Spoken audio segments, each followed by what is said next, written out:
did so? All right, the recording is in progress. Why did we decide to have this to organize this event or lunch? One part of the background is for sure the regulatory changes.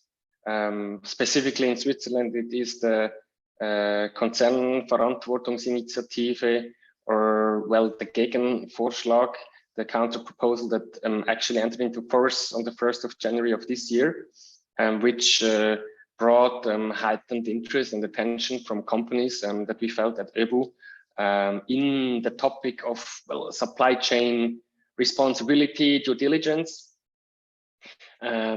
And this regulatory changes is a broad trend. It's not just happening in Switzerland. Actually, in Germany, you could say that the Lieferkettengesetz, which is entering into force, goes even further.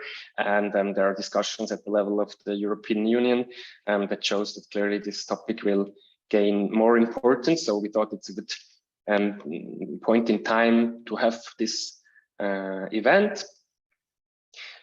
Specifically, we are looking though not at the regulatory context and not why a company might be interested in having more attention towards the supply chain, but really we want to focus on the facts on the ground, on how to very practically do it. And yeah, an example with Manroof, a company based in Zurich, is in the center of this discussion the next 45 minutes. So there will be a focus because we are focusing on this specific example on somewhat the textile industry, on suppliers in China.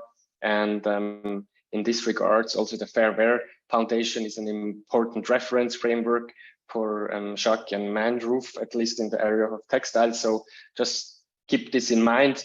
But many of the lessons and the experiences and probably the challenges can be applied outside this very specific setting. So the focus is really on how do we actively manage suppliers, how do we interact with them with the goal of having an active management of social and environmental issues at the suppliers. So that's it in terms of introductory remarks. Oh, now the agenda comes up. Well, I think it's rather straightforward, so not too much time to spend on this. A few words on the people. So I start on the right with myself. Well, I'm David. Probably most of you know me. I've been working at öbu for 7 years with a focus on supply chain sustainability, and specifically also social issues in the upstream supply chain, which is what we are talking about today. So our first expert is Jacques von Mandach. He's the CEO, founder of Manroof. He is also a member of öbu, and well, we are discussing quite often. He is very active, I think, in the sustainability scene, and is a good example of what can happen when sustainability is really an important topic also at the highest level of the company for the leadership. Manroof is an SME, a smaller company based in Zurich that is trading in promotional goods, not only textiles, but also I think with a focus on textiles. He will present himself, or rather the company, a bit more. So this is the Frontalunterricht, frontal PowerPoint slide part of today. So it will be just 10 minutes, but to just understand better the context and the example, he will present his company. And then he will share his perspective as a CEO and as a representative of a Swiss company, what that is, has this particular position in the supply chain. So I'm very looking forward to this exchange. And then we have Zhenyan Liu, and I'm very happy that she could make it today from China. Just a small remark, she had a family issue today, health-related issue, so she let us know that she might be a bit absent-minded, but I'm very happy that she still made it and is giving her best to be present. So thank you for that Zhenyan. She is a CSR expert with more than 10 years of experience working together with European companies and a focus on managing suppliers and interacting with suppliers and cooperating with suppliers in China and specifically in the textile sector. And she will bring the perspective also, like the bottom-up perspective. What happens when you really also consider the workers and the management of a supplier company as a really important stakeholder, and not only think from what the leading company or the buyer from Europe might want to have, or what are the sensibilities and needs also from the bottom-up perspective. So I think this is a bit special perspective that we don't have the chance to hear so often. So that's one of the main reasons why I thought this could be an interesting addition to, well, there are so many events where we talk about management of these issues, but always from a maybe technical and kind of top-down perspective. So yeah, I'm very happy for that she could make it today. Just a few words and the next upcoming events. So on the 13th of September, we have, together with the Global Compact, the 11th meeting of the Working Group Sustainable Supply Chain. So if you want to dig deeper, you're happy to join if you're a producing company and member of EBU or Global Compact. And then afterwards, on the 21st, we have a full-day seminar that is conducted together with procure.ch. It's more of an entry seminar on what does sustainability mean and what does it mean for buying departments.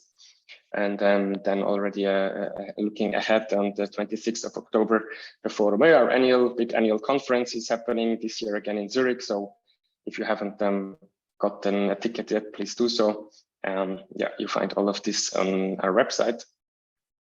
And also you find there at our website, if you go to event section, you will find the event recordings that are relevant for this topic. So maybe have a look at that. And I wanted to quickly mention supply chain tools. You also find it on our website under services. So this is a collection of tools that help people with the management of sustainability in the supply chain. Very wide range, roughly 100 different tools. Yeah. So with that, I would like to give the word to Jacques and let him present his company in 10 minutes so that we understand a bit what they're doing, what their priorities are. So Jacques, the floor is yours. Thank you, David. Hallo miteinander. It's my pleasure to tell a bit about Manroof and me and our CSR work. I'm 52 years old. I founded a company Manroof, which is Manroof actually the translation of my family name Mandach into English. And we are a trading company for promotion products for Werbeartikel and textile promotion. We sell maybe 80% textile products and 20% non-textile. And we are 10 persons in Zurich, and our turnover per year is 3.5 million. And yes, I have a little slides prepared, but before I start with the slides, I would like to come to the most important overall facts about CSR, about sustainability at Manroof. There are 4 points. Point number 1 is that I think there is no way around being Manroof a member of this standard called Fairware Foundation. I think this is very important for us to get guidance and to get good working conditions and to get social sustainability. We have a lot of training, a lot of information with Fairware, and that's our strong horse in the sustainability. Point number 2 is cost-profit analysis. I think it's different to judge how much it's worth being a member. Of course, I think it's a DNA of Manroof to do the extra mile, but we spend maybe 35,000 francs a year for memberships, audits, external consultants, etc. But I think what's most important is the question, or is at first place, it's a necessity. In German, it's this long word, Selbstverständlichkeit, that we have to do it. There's no way around to do this work. And number three,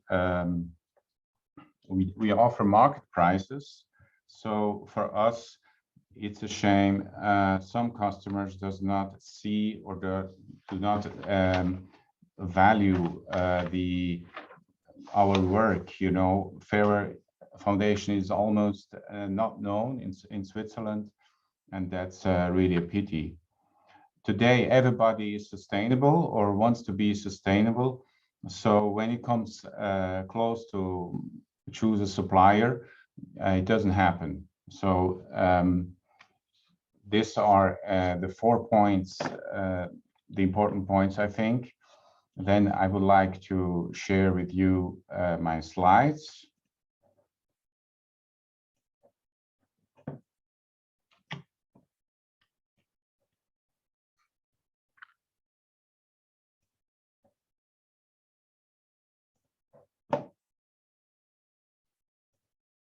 Can you see all the slides, David? I cannot see any slides.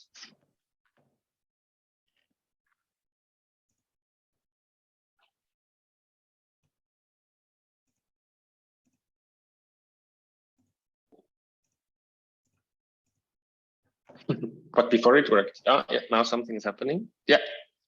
Now we see, yes, now it looks good. Thank you. Yeah, perfect. Okay, so yeah, that's an example of some products we have produced. It's a very competitive market. We have a lot of competition. So you need to go for the extra mile if you want to get good customers. And you see here some facts about Manroof. Actually, we order only 40% from China, and we order about 50 to 60% in Europe. So we are going away from China, and we try to produce more in Europe. And we are located in Zurich, and we have different clients like food industry, like syndicates, like insurance companies. And yes, the company exists already 23 years. And then the next slide shows one important thing is that we are very sustainable. That's one of the things we are different from the competition. And the second, I would say, is design is how we do the products. Maybe you can say with more love, or just we try to go the extra mile and do nice products. These are the two different from other companies in the market. And then the next slide, you see the standards. I believe that we have to get to sustainability with standards. And so we are a member of Fairware, of Amfori. We are certified by GOTS, and we are licensed by Fairtrade. And here you can see that Manroof is very strong with social sustainability, and the ecological sustainability depends on the product you order. I would say that's not our strengths. So we have limited resources, and we focus on social sustainability. And here you see a slide where you see on the left side a regular company which do bargain product and quality, and on the right side you see actually the whole process we do with our suppliers and with our external consultants. So what is so different being a Manroof being doing the extra mile with CSR is that we work with external consultants. Here you see three persons on the right side. You see Chen Yan, which one we work in China.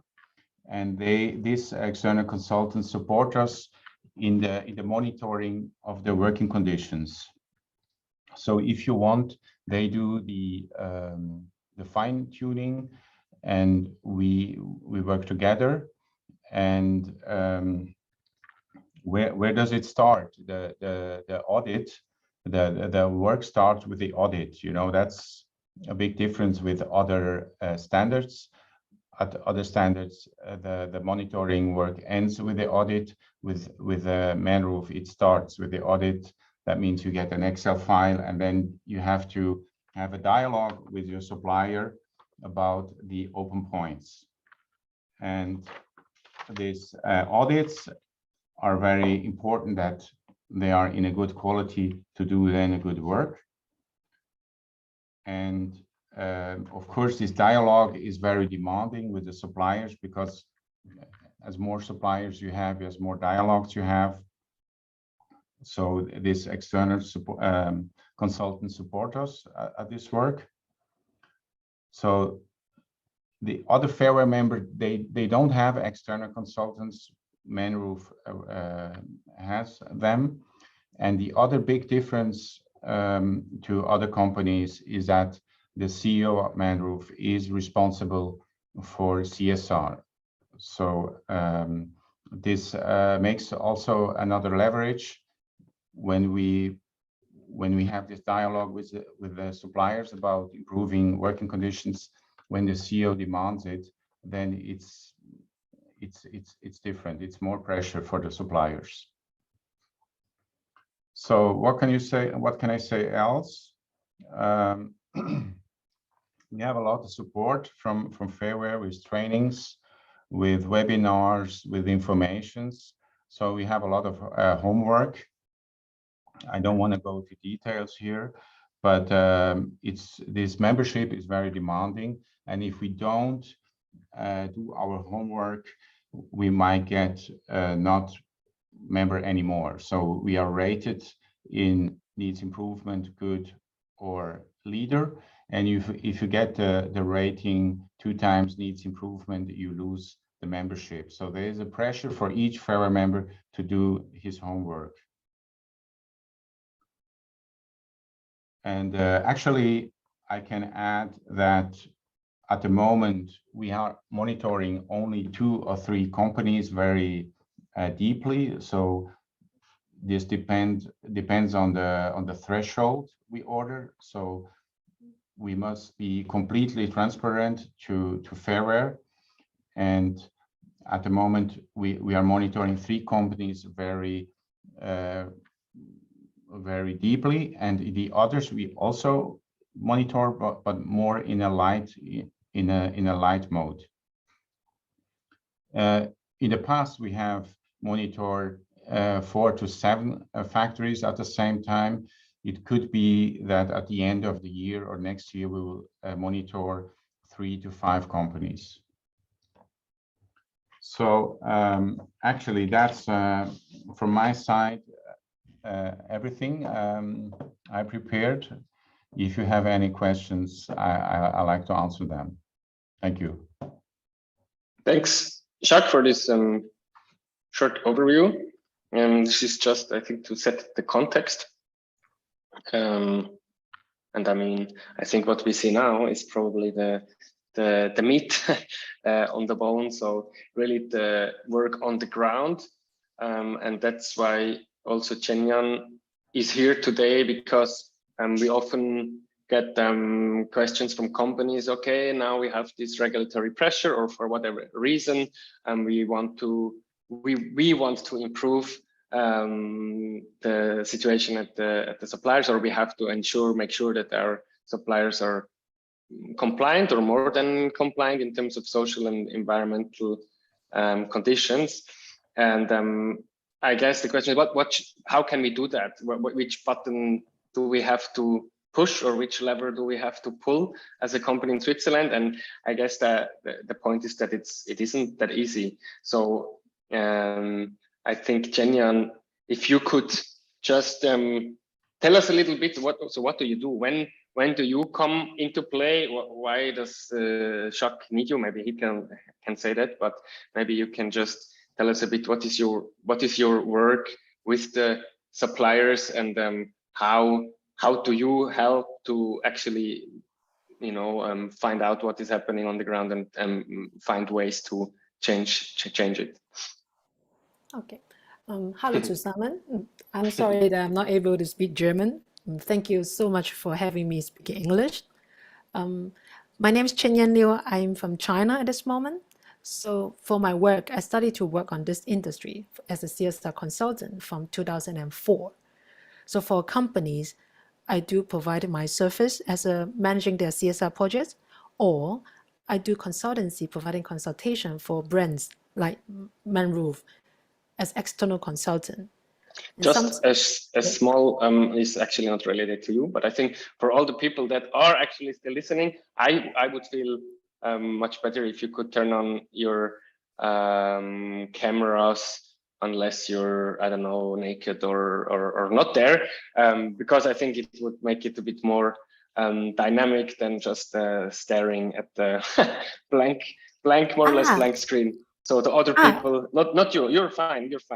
I mean all the other participants. I don't know if if Öbu blocked them from opening the cameras, but I don't think it seems a bit static. So just a small input. Thank you. All right, go on. Wonderful. That's so beautiful. Thank you. So I want to copy one sentence from one of my coach. It's called Badina. She oftentimes say, beautiful people come to do beautiful things together. So when I look at your faces, all beautiful. Thank you very much for turning on your camera. So let me get back to myself. What did I do and what do I do most of the time? So I go to factories. I go to brands as my client. Factory also my client. I have all the clients there, and workers are also my client. So when I step in this work, so when company needs help and doing the improvement in the supply chains, especially in factories, I will step in. What I do is I go to factories, I visit them, I talk to factory managers, I talk to workers. What do they need from here? What are the problems there? How can they want it to do to improve that? And I also facilitate dialogue between managers and workers to see on this particular issues, what are the best solutions for you? What are the needs you're asking? What are the demands you want? What are the concerns you have? And besides that, I also do some trainings, awareness training for workers and managers on these topics. What are we talking about that? So this is what I do most of my work. And I do go to factory quite often. When I was in China, when I was in Germany, I do online work. And most of the time I provide service to the brands at the back, like a behind the scene. But when I go to the front line in factories, I do this work by myself. And I do enjoy all the work I have been doing for the past 15 years. This is what I work. I don't know whether I answer in detail, but I would like to say all the works in each different factory might slightly different, because all the factories, all the brands are different, and their needs and their situation are also different. So I would say each factory is tailor-made for them, and it according to the situation, according to the brand, and also according to the workers and managers in the factory. So this is what I work. I think we had in our discussion, we had a few examples that maybe we can discuss to make it a bit more tangible, I guess. Because from this, I think wow, but why can I not just order the audit report? I will get the audit report. I don't need you. I can get the audit report and then send back an email or a document with the corrective action plan, and basically that's how it should work. Then maybe we will find out it doesn't really work, but maybe you can give some examples of where the truth lies somewhere in between, and how in this process a lot of value gets lost if you probably just have a hands-off approach and from Europe and send some auditor and then send some document back to the factory and expect that things will change. Before I give you the examples, I would like to highlight one of the challenges I oftentimes encounter in factories. So that is, factories tend to do quick fix when they see problems, especially when David said, when you have the audit report, you saw a lot of non-compliance points. And factory tended to do a quick fix for them. For example, if they're saying that there's no management system or no written policy on improving working conditions, they will make one. They say if there's no suggestion box or complaint hotline for workers, they will make one. If they say there's no relevant trainings for workers, they'll provide one. They say, oh, workers are complaining about this, they fix that. However, all of this are fulfilling the checklist or the checkbox from the brands or the auditors. It looks pretty good on papers. After some while, people realize that this is not working, this is not functional. So the written policy are not really helping and supporting the managing the working conditions. The suggestion box is not used. Hotlines nobody call because there's no follow-up. Workers are still complaining because their voice has not been heard. Trainings were provided, however, workers don't understand why I was being invited to this training and what am I doing here. But the paper shows that the training has been provided. And for the next round, people auditor found out, oh, things are still there, okay? You have the checkbox, but there's no change. And then they will request you to do more or do something else. And everybody get frustrated and say, why is that? I'm doing a lot. The reality is you do a lot on paper, you do a lot of quick fix, but there's no real change happened. There's no real impact changing the workers' life, changing the human rights in the factories. That's why it keeps coming out. The issue might be okay at this moment, but for sooner or later, they will come out again, sometimes even bigger. We do the quick fix like a fireman. You see the fire, you put on the fire, you get it off. But our work should be preventing the fire from happening. And how to work in the reality and on the ground. I want to show you one example about a child labor issues in China. And for that point, I would like to particularly highlight that the important part there is building up the trust and the partnership among different parties. For example, the brands with the factories, factory with workers, workers with managers. A couple years ago, I went to metal factories. For the record, this is not Manroof factory, okay? This is from the other brands. I work in the industry long enough, so I met different factories and met different people. So I went there in July in the summer season with my colleague. When I walk in a production site, I saw two young people working there. From our gut feeling, it feels like they are a little bit too young. They should not be there. So I asked these two boys, how old were you? They said, I'm 15. I said, oh, 16 is the legal age, but 15, sorry, that's not okay here. So in this point, for many brands, they have the certain protocol how to handle this.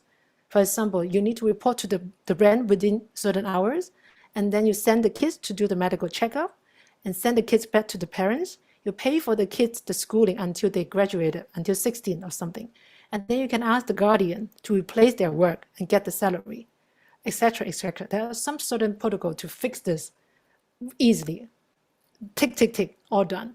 But in this case, we sensed that the situation might not like this. So we decided to talk with the boys and ask them how and why you end up here and working in this factory. Very surprised, the boys told me that my father brought me here. He's working here as one of the supervisor. And why do you think you wanted to work here? So we also talked with the father, what's happening? So the dad said, yes, it's a summer holiday. My boys, they were on holiday and there's nobody at home as adult to supervise them, to take care of them. If I let them at home, there's no supervision, and I don't want my boys strolling on the street without anyone. They are 15, teenage, little bit, don't know how to handle. So for him, the best solution will be bring him to work together with him. Well, as a parent, now I'm become a mom, so I understand why he thought so. So we asked the father, what do you think about that? Do you think in your production, all the metals, all the heavy machines is good for him? Well, he said, no, I know that, but I don't have other options. And why about the other boys, the two boys? So the boys is actually another boy's classmate. So he had the same situation. So he said, well, my dad said we can go this together. And the fathers also agreed. So they done this together. So they end up in the factories. Well, that's a challenge situation. And because of all the trust we built up in the past years, so we decided to sit down together with the management team and the workers' representative. We said, okay, we have this issue here. What is the best solution for everyone involved? And this meeting, the workers' representative expressing that, well, this is not only for this father. Actually, in our factory, there are some other parents, especially they have young kids. They also have these needs. They either send the kids back to their hometown with the grandparents for the summer holiday, or one of the parents need to resign from work to look after the kids. And then they will end up having another situation. So after summer holiday, they need to study to find a job again.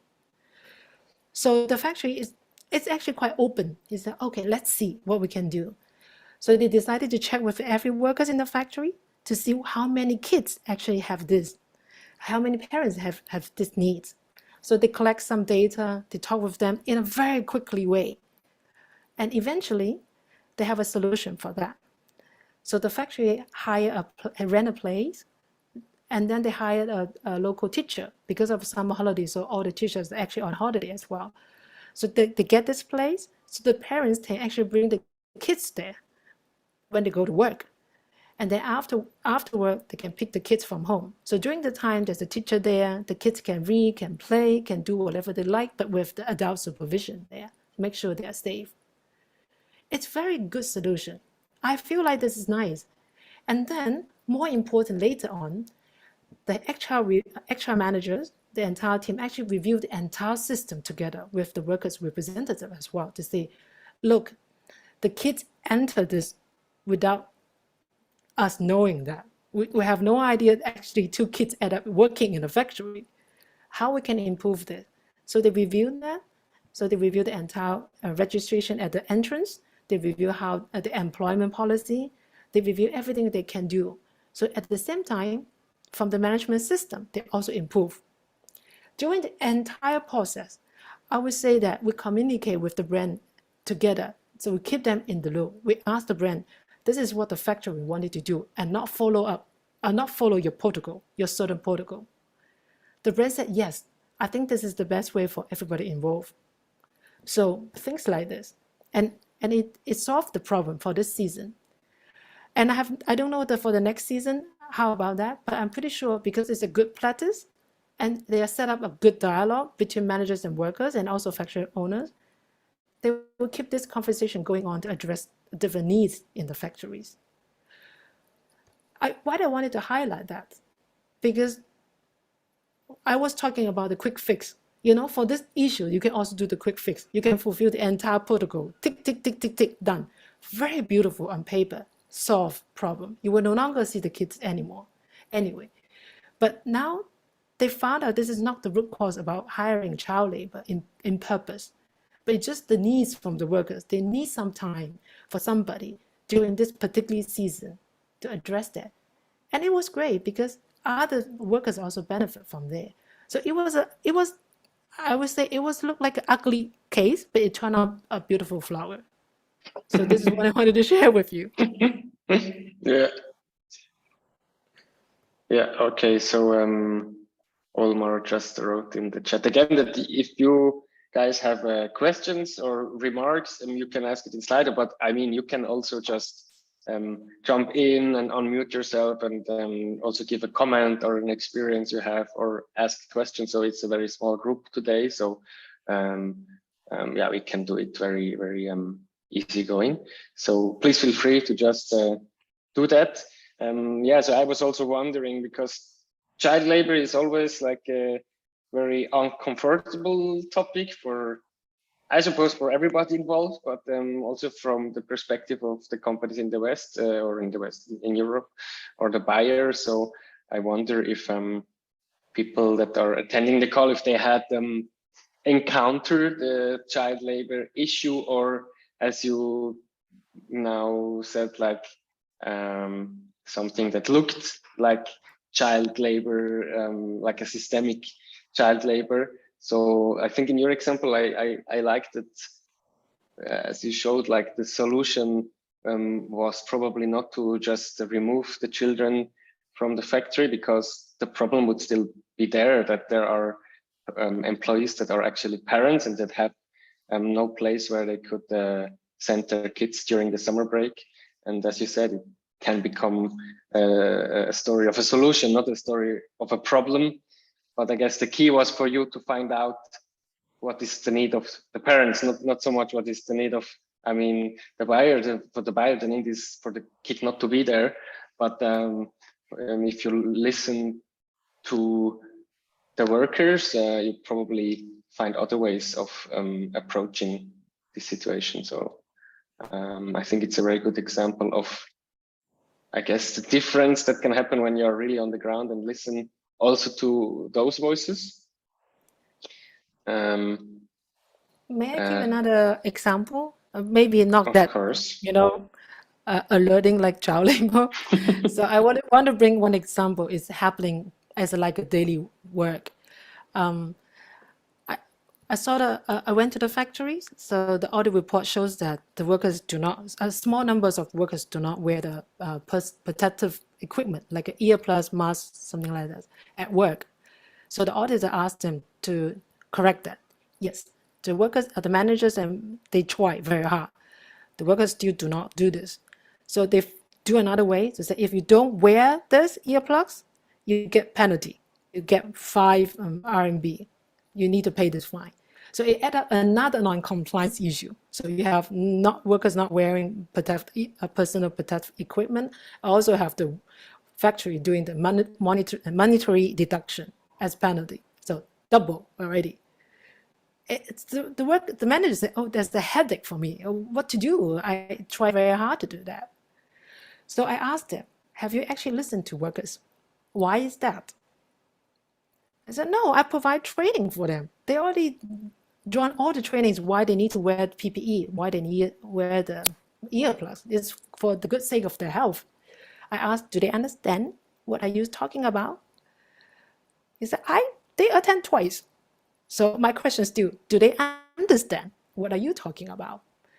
Well, the manager said, no, we can ask. So we have a dialogue together, we sit together, we ask the workers, what made you not wear the why and so upset you when you wear this earplugs? So the worker simply said, because it's not comfortable. It makes my ears so pain. That's why. So we asked, so okay, but this is not good for your health. Do you understand that? He said, yes, but wearing the earplugs is also not good for my health. This is his argument. Well, for that point, it feels like a dead end. Then we ask again. So for the good health of everybody, for the good health for you, for the good of the companies, because the workers and the manager also have the need to fulfilling the legal requirement. What can we do here? What are your needs here? What are your needs there? So we talk about all the needs here. So workers is as simple as that. I want something comfortable. Do I get the choice to pick the one I wanted to wear? The manager said, yeah, because there's so many suppliers there, they're providing this. We can pick a couple samples for you to pick. And later on, we can ask the worker to pick which one is most fit for your ears. And we can do this way. Yes, great. So eventually, the managers get a couple of suppliers to provide different products, different samples, for us, the workers, to test which one they would like to wear most. So they actually have different options for workers to wear for the earplugs. So problem solved. And more important is, for the regular basis, the participatory training for the workers on health actually conducting in every 3 months, 6 months. They review this, whether this is okay for you, whether the machines are doing good for you, whether you understand all this, the SOP for running the machines. Great, they do that. And also in every 6 months, they review that, not only the earplugs, they also review the other needs. Are we talking about each other? Are we opening to share our needs to do that? Yes, and then do. Sooner or later, all the complaints for workers are actually getting less. The factory are getting relaxed because it feels like it's easy to talk about this with workers now. And workers feel it's easy to talk with the managers about their needs. And why I wanted to do this again, and why I wanted to highlight it, because we're talking about the workers' voice in this process, in the entire decision-making process. Whenever we do and work on the human rights in the supply chain, workers are the largest stakeholders, but also the weakest in the entire power chain. they are the most influenced by any decision made by brands, factory owners, me like the consultant, and also the managers. The voice of workers should be there. You know, human rights in supply chain, we are actually doing for workers, right? But we need to do this together with them. This is my story. I mean, it's quite, I guess, eye-opening, or I don't know, shocking when you just say human rights in the supply chain. I mean, I'm talking about human rights in the supply chain day in and day out, but actually how big is the share of the workers' voice in that discussion? Normally, I think they come last, if they come at all. Normally, it's like we talk about it a lot, but as you said, like the voice of the rights holders is normally it has quite a little space and a very small voice. So I think, as you say, I mean, it's not easy and straightforward to arrive there, but the approach and the mindset seems quite simple. I mean, human rights in the supply chain should be, well, we should talk to the humans that are enjoying or are supposed to enjoy those rights. So yeah, I think you also, from what you're saying, it becomes also, I guess, quite clear that the discussion between the management in the factory and the workers and also the brands is very important, that one of the stakeholder groups is not left out. But I would like to now, because we promised, so we have to, we should also give voice to the participants of this call, to touch upon some of the questions that are there in Slido. I will just read, but I mean, the person who asked you, feel free to just jump in and clarify or direct it in a different direction if you want. So I guess also it's a question for Jacques. I like that aspect of the question, because it's actually many questions in one. But how do you make sure, or how do you discuss with Chenyan, how do you as a brand make sure that the solutions to the problems that are identified at the factory level are not quick fixes? I guess it's the partnership between you and Chenyan, but maybe you can tell in your own voice, like how do you know that you don't have quick fixes in the factory that you're buying from? Yes, if I can say a word. So how we interact with problems at the factories, basis is starting point is the so-called corrective action plan, an Excel file with open points. And then Fairware has different tools, has a country studies, has different papers, how we should solve a problem, what are the reasons for the problems. We have to mitigate the problems, and we have to do trainings and have a dialogue, and the solution is verifying and not certifying, and you need proofs. You need to have an ongoing dialogue with training, where Chenyan goes to the factory and do a training with the ransom workers and get a lot of information of them. And we have made the experience that the factory workers tell to Chenyan much more than to the management, and Chenyan has then a very clear source of information. And of course, this is linked with trust with the supplier. So it's a work we have to do together. And this work, on one side, we have the information of Fairware, of the tools, Manroof, or I have a brand liaison manager with help us with the problems. Then we have my ideas, Chenyan's ideas, and then the feedback from the factory. That's my answer to this second question. And my answer to the third question about if the answers are true, I would say you never know if it's really the true, but as more you have this dialogue and you have these trainings and you see the companies from different sides, you come more and more to the to what's happening. And normally an audit never pictures all problems. There are always more problems than in an audit. So and there are always problems. You cannot say my factory is certified and there are no problems, because that's not true. Even with Manroof suppliers, there are problems. There's always sun and light. Thank you.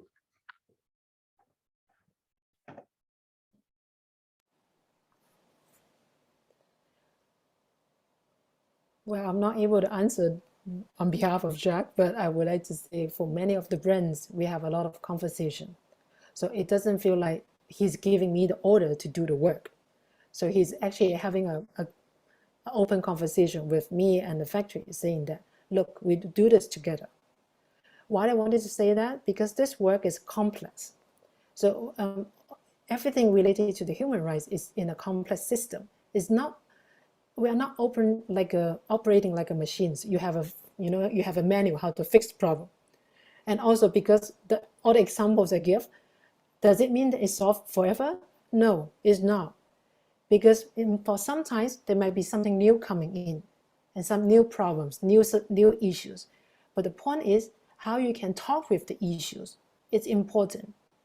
Once you have this open dialogue and once people are openly share with them their concerns and their needs, it's easy to find a solution instead of, you top down like this. Is that you have to fix it, you have to do that. Because under the pressure, people tend to do, okay, fine, I will do this for you. If you do things for the other person, not for your own interest, it won't be sustainable. This is what I wanted to share with that. And I also saw the question, I'm actually quite interesting I wanted to answer as well. Solomon saying, did I pronounce correctly? I'm sorry if I pronounced wrong.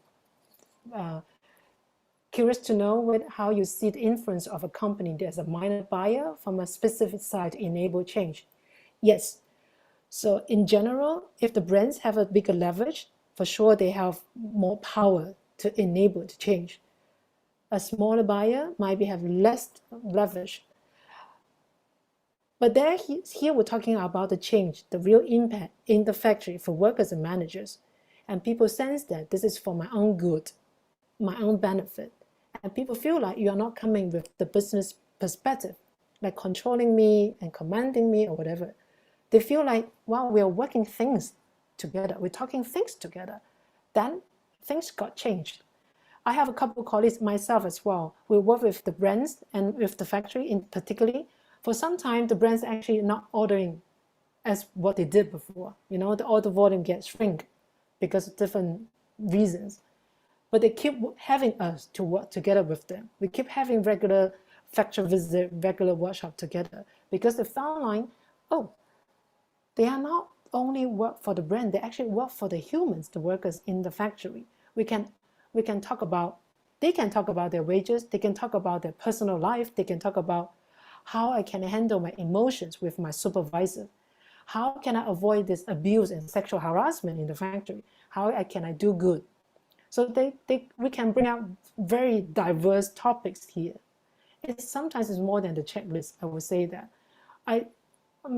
What I oftentimes mention about the checklist, yes, checklist is a good thing for guide you to do the work, is important. But the thing is how you can work this out is the process. And then the process could make meaningful change for different peoples involved. Example from India, I haven't been there, but it's shared by my colleagues. So the factory actually have no women working there because the entire industry there's no woman. But how the factory actually opened this topic, and the topic is how can we hire women? Is no. The question is how can I build up a safe space for the women to work in the factories together with the men? The question you ask will make the shift. So this is what I answer to that. I hope I answered that. Yeah. Chuck, go. I can, if I can reply the questions. So, if a minor buyer, Manroof is mostly a minor buyer with this factories. You know, we are never a big buyer, and we have to buy these CSR improvements with euro and US dollar. You know, we have to say we have some leads, we have some prospects, and of course, if then you don't come with a big order, maybe the supplier might be disappointed.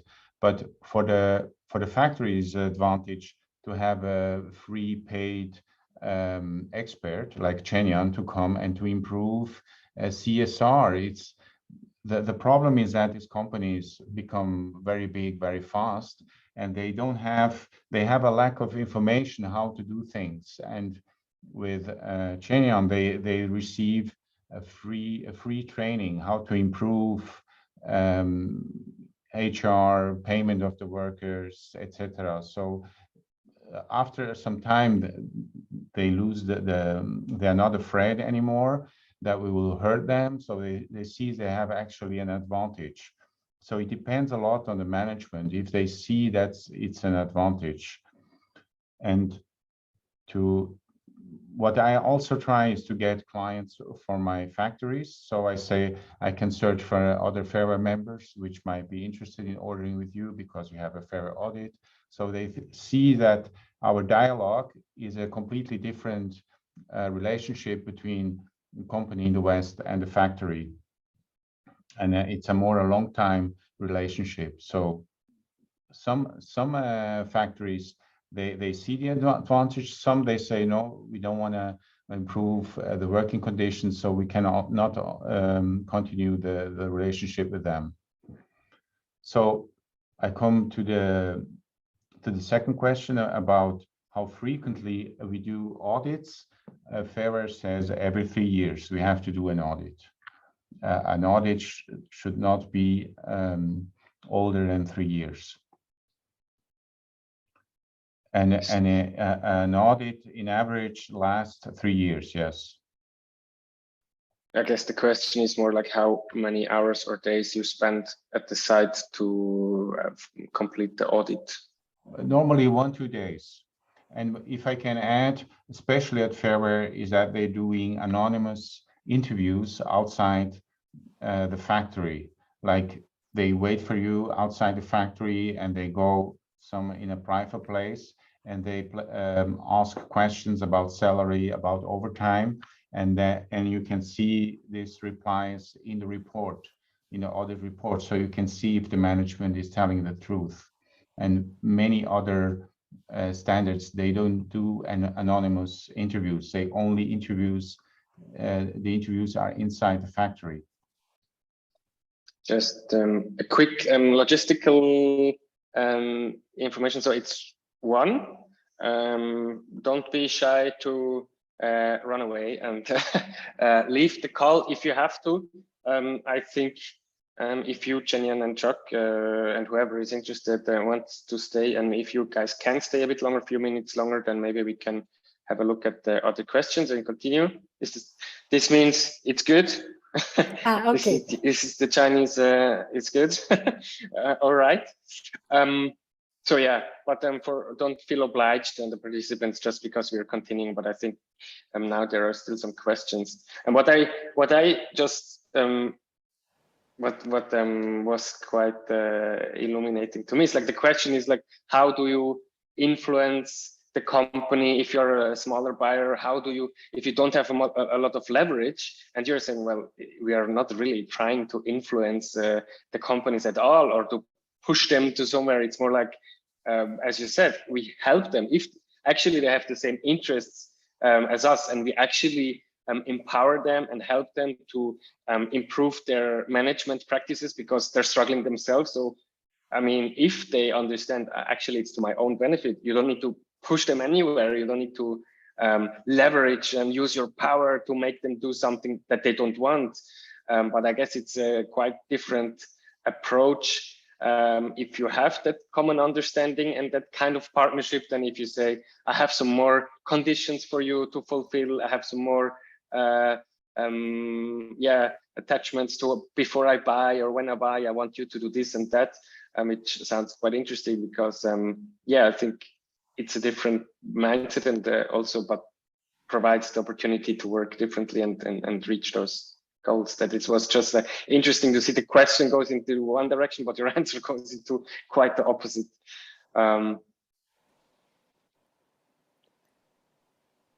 Yeah, so that was the again the question keeps coming up. So there are some others.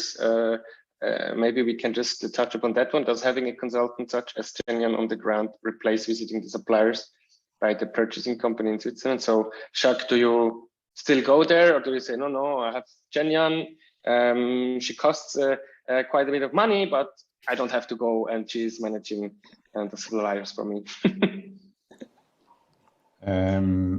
Yes, that's the last question here. Actually does not replace the visiting of the supplier. It's not replacing 100%. Of course, the company in the West needs to go to the supplier and to emphasize that improvements are important. So I couldn't travel during the pandemic. I still cannot travel to China. So it would help if I would go to the factory and say, your price and your product, your quality is important, but more important is the working conditions. So that brings more leverage if the client visits. But I would say is a big help with the external consultants to have all these informations. I mean, only the help of without the help of the external consultants, it's really difficult to make such improvements. What was also interesting for me is when you said that Jenyan has quite a free hand in identifying what are the needs of the factory, and her mission is to help them improve, and not so much to exactly communicate the tick box and get the box ticked. It's more like she's there and can decide, okay, how can I help this factory? What is the needs right now? And she also decides on the priorities, because yeah, it's again a bit the bottom up. It's not like you say, oh, these are the issues I know that you should focus on, but it's, and you give her the freedom to use her information and understanding of the situation on the ground to go where the impact is, or where you genuinely find the need of the either the management and or the workers themselves. I think also important part is here how we can position ourselves when we do this work. So for me and Manroof, this company, when we work with factories on this topic, we step in as a partners. So we are coming together as a partner. From other, in the earlier 10 years about the compliance industry, so auditors step in the factory as police. You know, they're checking all your dirty. That's why the factory tried very hard to cover that. So they show you the beautiful picture, beautiful papers. You know, before this call, I'm gonna show a very nice, beautiful profile picture. And then when you said that, okay, pictures are beautiful, reality might be ugly. You know, that's the reality in supply chains. And because of that, so many people try to cover the dirt. It takes some while, it takes quite some effort to turn this mindset to saying that we're coming here as your partner, as your friend, instead of a police.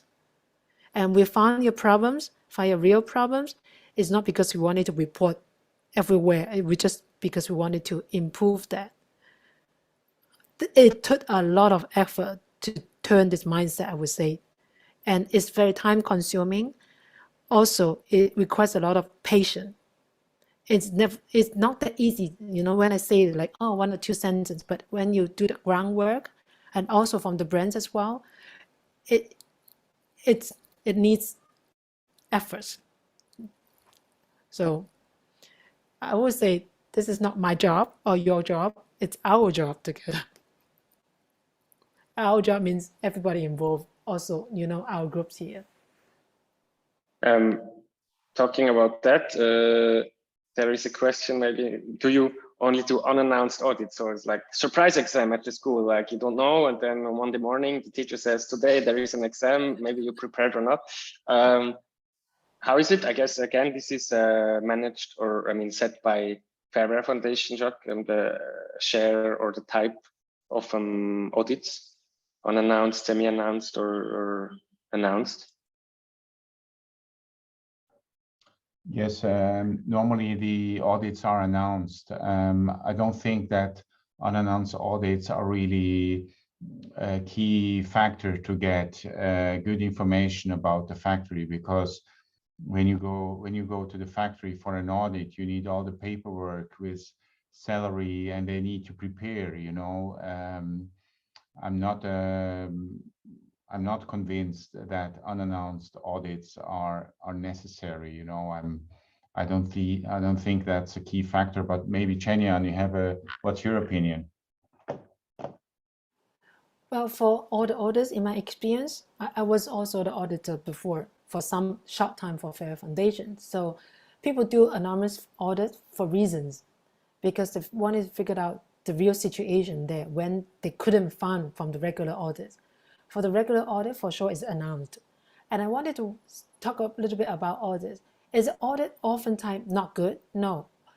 Audits are necessary in this work, because factory got to understand there's a regular check on that. So they are alert and mindful about, for the working condition, there will be somebody external coming to check together with them. So for example, for the fire safety path, you know, fire safety access, you can keep it 1 day very clear, good. 2 days, good. 1 week, good. 1 month, good. 1 year, good. 10 years, can you do this as a person? Many people say, I cannot. Sometimes I just forgot I put something, I dropped something on the floor and I forgot to clear. But when you have external pressure, then you know that, oh, every year, every 2 years, every 3 years, there's something coming out to check this together. So it's a good work for them. So no matter it's anonymous or announced or unannounced, it's good for the factory to be mindful about working conditions. You got the eyes from external person as well. So it's no longer only your work, it's also the brand's work. So this is my answer to that.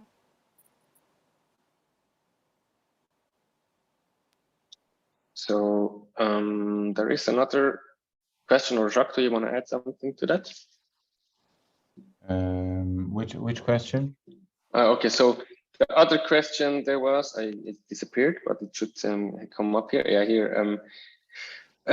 Sounds quite technical, but what are the KPIs you use as a reference for the area of human rights due diligence? I don't know if you can answer that question. Chenian, can you answer the question? No, unfortunately not. Why did I say so? KPI for me as a freelancer work is a little bit arguable. It's very good for companies to do their work. For me, as a freelancer consultant on the work, I oftentimes go on the humane way. So that's why I keep a lot of time talking about the workers' perspective.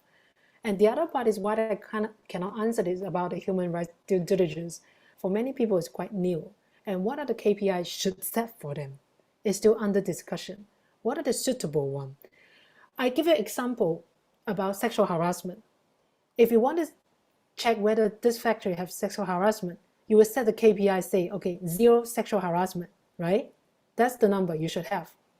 So how can the factory do this with 0 sexual harassment? The way is you don't report any of this. But does it mean that the sexual harassment already gone? You cannot say for sure. Because might be the workers, the women are not safe to voice out. Or maybe this actually just no. You don't know. You might go to 2 directions.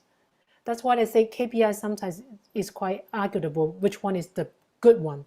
And I'm not an expert on that, to be honest, so I couldn't answer that. I'm sorry. I disappoint you for this question. It's good. I think no wrong answers. So yeah. I think these were all the questions that were asked in Slido. So if somebody wants to say something, I think now is the probably pretty much last chance. Otherwise, I suppose if there is no question, we will probably come to an end. But